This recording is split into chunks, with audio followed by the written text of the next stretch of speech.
Do Oiapoque ao Chuí, ou do Storytelling à Banda Music, buracos negros são bem reconhecidos em todas as culturas. Mesmo que eles não sejam uma via de transporte intergaláctico ou aspiradores de pós, ou até mesmo seres sencientes, há muitas coisas fascinantes e misteriosas sobre esse objeto cósmico. E por isso, nesse vídeo, vamos falar sobre a origem dos buracos negros.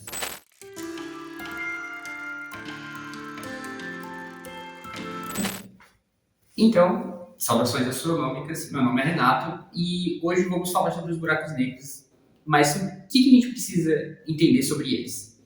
Basicamente, buracos negros são regiões do espaço com uma enorme concentração de massa em que o volume é extremamente pequeno, capaz de distorcer intensamente o espaço e o tempo ao seu redor. Ele se forma a partir do colapso gravitacional de uma estrela supermassiva, com 20 vezes a massa do Sol. Estrelas desse porte perdem bastante matéria ao longo da sua vida, principalmente por ventos estelares, que são basicamente gases ionizantes expelidos por essas estrelas.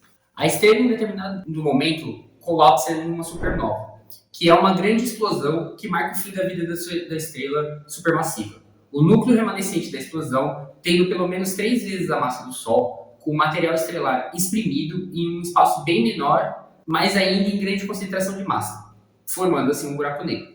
Observações recentes já registraram eventos associados com a formação de buracos negros.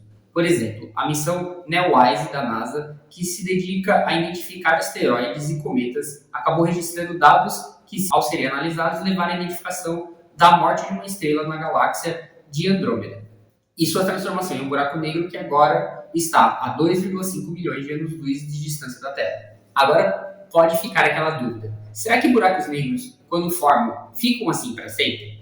Na verdade, eles continuam crescendo e fazendo com que eles acumulem massa de matéria que é capturada por sua gravidade. Mas eles também não ficam crescendo descontroladamente. Os buracos negros absorvem matéria que é aquecida e produz uma radiação bem intensa, que, por sua vez, vai agir contra o material que entra. Desse modo, há uma taxa de queda da matéria que ela absorve. Quando o buraco negro, quanto à radiação, entra em uma espécie de pé de igualdade, aparece o conceito que nomeamos como limite de Eddington. Temos buracos negros que crescem abaixo desse limite e dentro dele. E também um caso especial em que parece que ultrapassa o limite. Esse caso especial, um fominho em formato de buraco negro, foi detectado pelo Observatório de Raio-X Chandra. Ele fica aproximadamente 12,8 bilhões de anos-luz da Terra e pesa cerca de 1 bilhão de vezes a massa do nosso Sol. Ainda não satisfeita em ser tão grande assim, ele produz mais raio-x do que qualquer outro buraco negro observado até então. Aliás, existe uma grande variedade nesses objetos. Enquanto alguns são gigantescos, outros são bem menores. Aquela frase, uns com tanto e outros com tão pouco, também vale no caso dos buracos negros. Enquanto há buracos negros de massa gigantescas, o menor já registrado tem apenas 3,8 vezes a massa do Sol. Para organizar essa diversidade, os cientistas classificam buracos negros principalmente em duas categorias: o de massas estelares, que chega a algumas dezenas de vezes a massa do Sol, e o supermassivo, que chega até bilhões de vezes a massa solar. Sua localização também tem ligação com sua classificação, tendo em vista que os de massa estelar se encontram espalhados por toda a galáxia, enquanto os supermassivos ficam geralmente no centro dessas galáxias. Inclusive, tem um relativamente próximo da gente, o Gaia BH1, que encontra cerca de 1.500 anos-luz de distância e possui a massa estelar. E no centro da nossa galáxia, a Via Láctea, a cerca de 26 mil anos-luz de nós, há o Sagitários A, com cerca de 4 milhões de vezes a massa solar.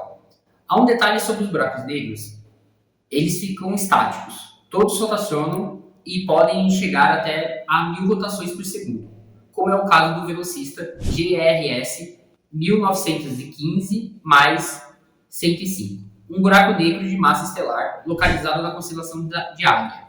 Há mais informações importantes sobre os buracos negros. Eles não emitem luzes. Se é assim, como que os cientistas fazem para detectá-los?